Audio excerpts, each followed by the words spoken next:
नमस्कार देशवासियों, आज हम आपको एक ऐसी चौंकाने वाली और रोमांचक कहानी सुनाने जा रहे हैं जो न केवल आपके रोंगटे खड़े कर देगी बल्कि आपको एक भारतीय होने पर गर्व करने के लिए मजबूर कर देगी। यह कहानी है एक पाकिस्तानी एसपी मैडम राबिया खान की, एक ऐसी अफसर जिसे उसके देश ने भारत में भेजा था एक खतरनाक मिशन पर। उसका मकसद था वेश बदलकर हमारे देश से गुप्त जानकारियां चुराना। वह चालाक थी, प्रशिक्षित थी, खूबसूरत थी और उसने सोचा कि भारत की जमीन पर आकर वह सब कुछ हासिल कर लेगी। लेकिन उसे अंदाजा नहीं था कि उसका सामना एक ऐसे भारतीय सिपाही से होगा जिसकी देशभक्ति और चतुराई के आगे उसकी सारी योजनाएं ध्वस्त हो जाएंगी। उस सिपाही ने न सिर्फ उसे रंगे हाथों पकड़ा बल्कि उसे महीनों तक ऐसा सबक सिखाया जिसे वह ताउम्र भूल ना पाई। और सबसे बड़ी बात, जो भी मैडम के साथ होता है वह चाह कर भी किसी को इस बारे में कुछ बता नहीं सकी। जो हुआ वह इतिहास बन गया, एक ऐसी कहानी जिसे जानकर हर भारतीय का सीना गर्व से चौड़ा हो जाएगा। तो दोस्तों, अगर आप सच्चे देशभक्त हैं तो वीडियो को लाइक जरूर करें, वीडियो को पूरा देखें, कमेंट बॉक्स में लिखें जय हिंद जय भारत और हमारे चैनल स्टोरी बाय AKP को सब्सक्राइब करना ना भूलें, क्योंकि आज आप जो सुनने जा रहे हैं इस कहानी में आपको बहुत आनंद आने वाला है। तो आइए जानते हैं उस भारतीय सिपाही और पाकिस्तानी मैडम राबिया खान की असली कहानी, पहली बार पूरी ईमानदारी के साथ। पाकिस्तान के लाहौर में एक गुप्त सैन्य अड्डा, कमरे में गंभीर माहौल था।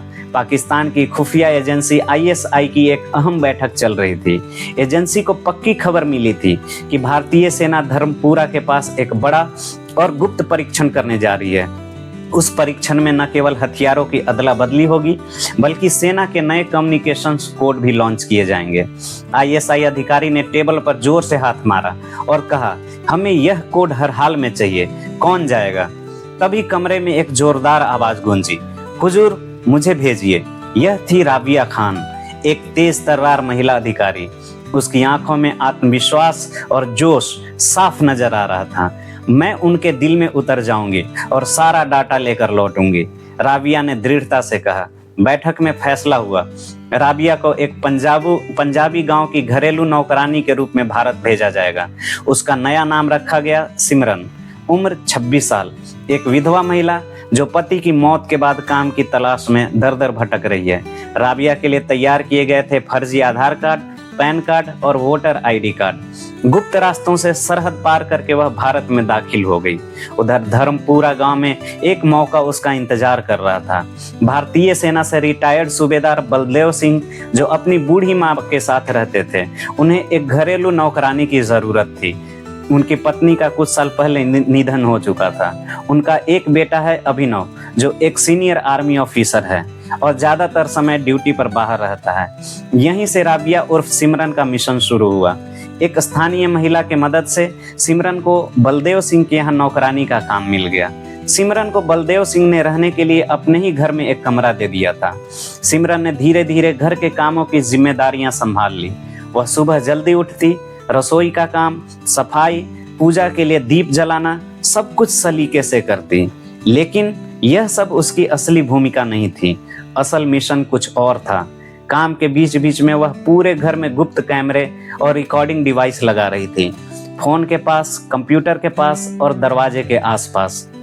दरअसल दोस्तों, सूबेदार बलदेव सिंह के घर अक्सर भारतीय सेना के उच्च अधिकारी आते रहते थे बलदेव सिंह से सलाह मशवरा करने के लिए। तो उनकी बातें सिमरन छुप कर सुना करती थी और रात होते ही वह एक छोटा मोबाइल सैटेलाइट राउटर ऑन करती और सारा डाटा इनक्रिप्ट करके सीधे पाकिस्तान के सर्वर पर भेज देती थी। घर में किसी को जरा सी भी भनक नहीं थी। सब कुछ इतनी सफाई से हो रहा था कि सिमरन पर शक करने का कोई सवाल ही नहीं उठता। सूबेदार बलदेव सिंह के घर के पास एक भारतीय सैनिक रहता था, बहादुर सिंह, 30 वर्षीय बहादुर जवान, जो फिलहाल BSF में तैनात था। वह अक्सर सूबेदार बलदेव सिंह के घर आता जाता रहता था। एक दिन जब उसने पहली बार सिमरन को देखा तो थोड़ा हैरान रह गया। वह सोचने लगा, इतनी सुंदर लड़की, वह भी इस घर में नौकरानी। उसके मन में सवाल उठने लगे। धीरे धीरे दोनों के बीच बातचीत होने लगी। बहादुर ने पूछा, सिमरन जी, आप पढ़ी लिखी लगती हैं, क्या आप कभी कॉलेज गई थी? सिमरन धीरे से बोली, थोड़ा बहुत पढ़ा है। अब तो जिंदगी ही सबसे बड़ी पढ़ाई है। धीरे धीरे दोनों के बीच बातचीत का सिलसिला आगे बढ़ता है। बहादुर सिंह को सिमरन अब अच्छी लगने लगी थी। वह उससे मिलने के लिए छोटे छोटे बहाने ढूंढने लगा। कभी चाय मांगने आ जाता तो कभी हलवे की फरमाइश करता था। सिमरन को यह सब खटकने लगा, लेकिन वह समझदार थी। उसे पता था कि ऐसे मोहरों को संभालना बेहद जरूरी होता है। अगर बहादुर को जरा भी शक हो गया तो पूरा मिशन खतरे में पड़ सकता था। वह मुस्कुराकर पेश आती, लेकिन भीतर ही भीतर हर चाल को सावधानी से बुन रही थी। धीरे धीरे सिमरन ने बहादुर सिंह से दूरी बनाना शुरू कर दी थी। उसे अपने मिशन से मतलब था, भावना या प्रेम से नहीं। लेकिन बहादुर सिंह अब अपनी सीमाएं लांघने लगा था। अब वह सिर्फ जान पहचान तक सीमित नहीं रहा। एक रात वह चुपचाप सिमरन के कमरे की पिछली खिड़की के पास आ गया। उसके मन में एक अधूरी अधमरी सी लालसा थी। देखूं तो सही, यह अकेली लड़की रात को क्या पहन के सोती है। पर जो उसने देखा उसने उसके होश उड़ा दिए। सिमरन छोटे कपड़ों में नहीं बल्कि पूरी सजगता से लैपटॉप पर बैठी थी। वह कुछ डाटा टाइप कर रही थी और फिर एक खास डिवाइस से उसे पाकिस्तान के सर्वर पर भेज रही थी। बहादुर की आंखें फटी की फटी रह गई। उस समय वह कुछ नहीं बोला, बस चुपचाप लौट गया। अगली सुबह उसने मौका पाकर सिमरन को अकेले में रोका। धीरे से पूछा, तुम कौन हो? रात को क्या कर रही थी? सिमरन का चेहरा सफेद पड़ गया। उसे समझ आ गया कि अब मामला हाथ से निकल सकता है। या तो वह पकड़ी जाएगी या मारी जाएगी, लेकिन घबराई नहीं वह। उसने जल्दी से हालात का अंदाजा लगाया और सोचने लगी, बहादुर तो मुझे पहले से चाहता है, क्यों ना इसी का इस्तेमाल करूं। वह धीमे स्वर में बोली, मैं बताऊंगी, पर तुम वादा करो कि किसी से कुछ नहीं कहोगे। तुम जो कहोगी मैं तुम्हारे साथ वह सब कर लूंगी। बहादुर को तो यही चाहिए था। उसने कहा, ठीक है, रात को मेरे कमरे में आ जाना। रात को सिमरन बहादुर के कमरे में जाती है। उस रात क्या हुआ, किस भाव से हुआ, तन मन का मेल था या मन का छल, यह कहना मुश्किल था। लेकिन उस रात के बाद सब कुछ बदल गया। सिमरन ने डाटा भेजना बंद कर दिया। उसके भीतर एक अदृश्य द्वंद्व शुरू हो गया था। क्या यह मिशन है या बहादुर का सच्चा प्रेम? उधर बहादुर भी पूरी तरह से उलझ गया था। उसने चुपचाप सिमरन द्वारा लगाए गए सारे कैमरे और डिवाइस हटाने शुरू कर दिए। आंखों में प्यार था, लेकिन दिल में देशभक्ति कहीं गहराई से धड़क रही थी। अब वह मानसिक संघर्ष में था।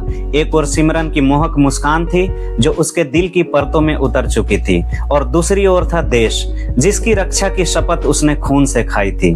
सिमरन भी अब चुप रहने वाली नहीं थी। वह बहादुर से खुलकर बातें करने लगी थी, बचपन की कहानियां, अपने जीवन की झूठी मजबूरियां, ताकि वह पूरी तरह उसका विश्वास जीत सके।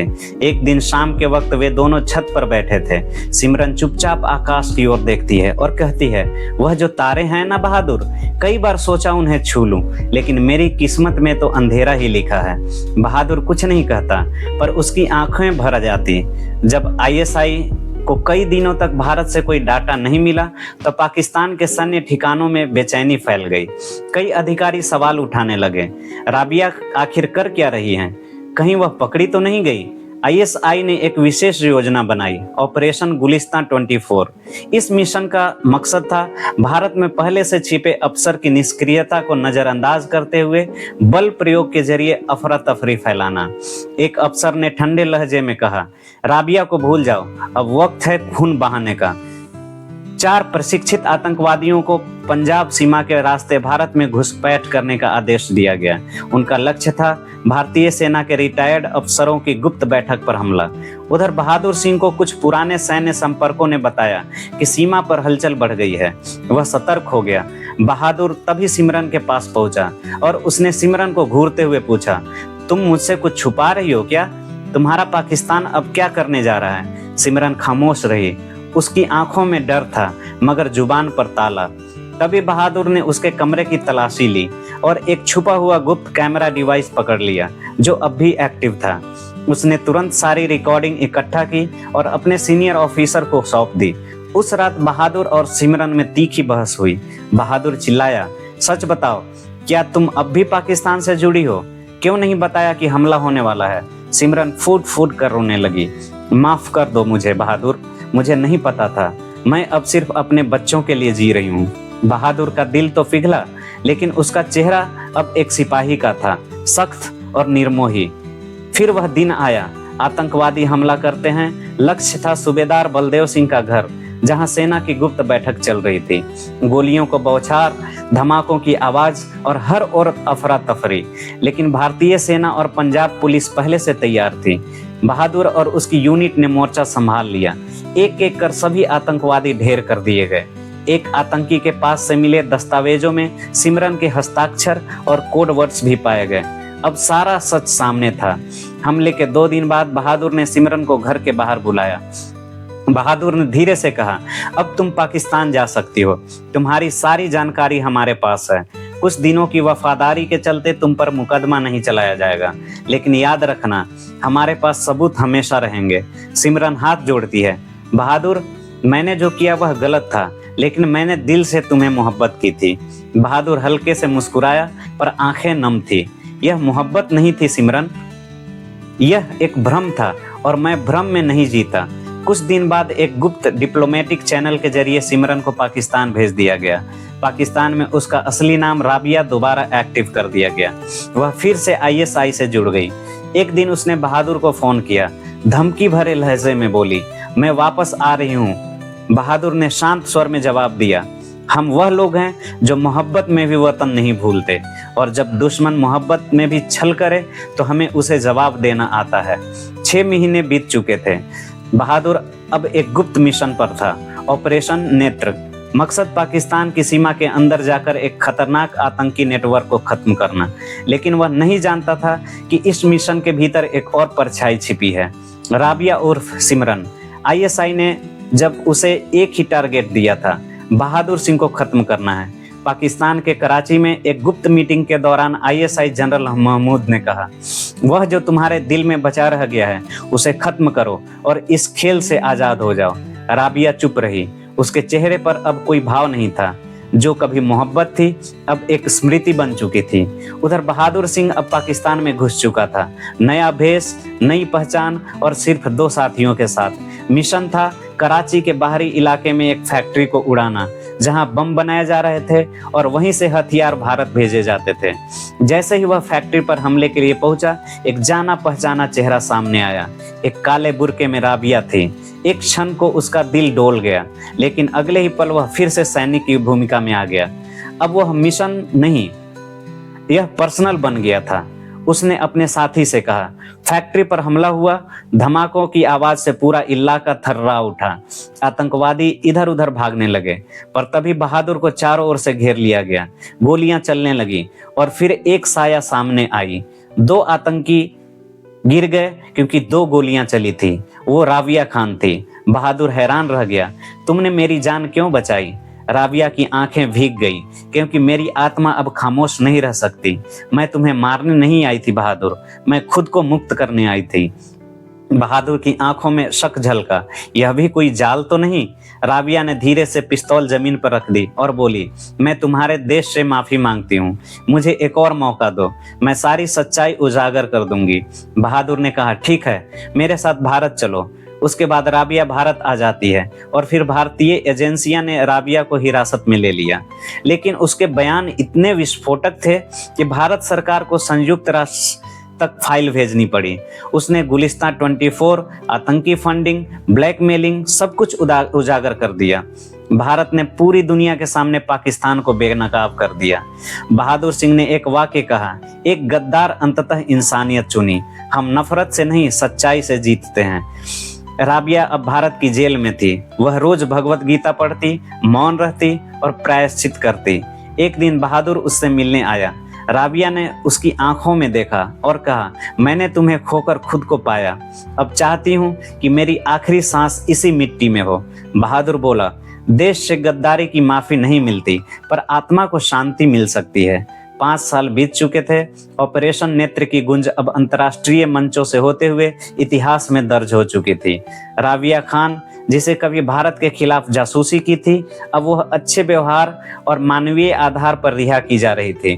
भारत सरकार के लिए यह निर्णय आसान नहीं था, पर संयुक्त राष्ट्र और मानवाधिकार संगठनों के दबाव में इसे संभव किया। रिहाई के दिन जेल के बाहर कोई नहीं था, सिवाय एक के, बहादुर सिंह। राबिया उसके सामने चुपचाप खड़ी रही। जैसे कुछ कहना चाहती हो पर शब्द गले में अटक रहे थे। बहादुर ने उसकी ओर देखा और कहा, चलो तुम्हें तुम्हारे सरहद पर छोड़ देता हूँ। गाड़ी सरहद की ओर बढ़ती रही। उन दोनों के बीच सिर्फ चुप्पी थी, वह चुप्पी जो हर शब्द से भारी थी। पठानकोट से अटारी बॉर्डर तक का सफर लंबा था। हर किलोमीटर, हर मोड़ जैसे उनके बीच की कहानियों को चुपचाप दोहराता जा रहा था। उनकी सांसें कभी पास कभी दूर एक अजीब सी खामोशी में उलझी थी। राबिया ने धीरे से कहा, मुझे लगा था तुम मुझे देखने तक नहीं आओगे। अब फिर से बहादुर सिंह ने कुछ देर चुप रहकर बस इतना कहा, मैंने तुम्हें सजा दी, अब शायद आजादी देना मेरा कर्तव्य है। राबिया की आंखें भर आई, मगर उन्होंने उन आंसुओं को गिरने नहीं दिया। जैसे किसी अपराध की अंतिम सजा भी अब खुद को कमजोर नहीं करना चाहती थी। अटारी बाघा सीमा पर वो आखिरी लम्हा, एक और पाकिस्तानी रेंजर्स तो दूसरी ओर भारतीय जवान, बीच में कटीली बाढ़, जैसे दो दिलों के बीच की अदृश्य दीवार। राबिया ने जाते जाते पूछा, क्या तुम मुझे माफ कर पाए? बहादुर ने उसकी ओर देखा, मेरी वर्दी तुम्हें सजा दी, मगर मेरा दिल शायद तुम्हें कभी छोड़ नहीं पाया। लेकिन अब मैं तुम्हें आजाद करता हूँ हर बंधन से। राबिया ने सिर झुकाया, आंखों से एक अकेली बूंद गिरी और वह सीमा पार चली गई। अब उसे कोई नाम नहीं चाहिए था, कोई पहचान नहीं, बस आजादी। 6 महीने बाद बहादुर सिंह को एक चिट्ठी मिली पाकिस्तान से राबिया की। प्रिय बहादुर, तुम्हारे देश ने मुझे सजा दी पर तुमने मुझे आत्मा दी। अब मैं पेशावर में एक स्कूल चला रही हूँ जहाँ लड़कियाँ पढ़ती है और नफरत से दूर रहती है। शायद यही मेरा प्रायश्चित है। तुम्हारी नहीं रही, लेकिन अब किसी और की गुलाम भी नहीं हूँ। बहादुर ने वह चिट्ठी संभाल कर अपनी किताब के अंतिम पन्ने में रख दी। इस कहानी को सुनाने का उद्देश्य किसी को परेशान करना, किसी का दिल दुखाना बिल्कुल भी नहीं है। इस कहानी का उद्देश्य आपको जागरूक करना, आपको सचेत करना है। कहानी कैसी लगी कमेंट में जरूर लिखें। और हाँ, चैनल को सब्सक्राइब करना बिल्कुल मत भूलिए, क्योंकि आगे आ रही हैं ऐसी कहानियां जो आपको रोमांचित करेंगी, प्रेरणा देंगी, आपको भावुक करेंगी और आपकी आत्मा को भी छू जाएंगी। तो फिर मिलते हैं अगली वीडियो में एक और नई कहानी, एक और नया अनुभव के साथ। तब तक अपना और अपने परिवार का ख्याल रखिए और जुड़े रहिए हमारे साथ। जय हिंद, जय भारत।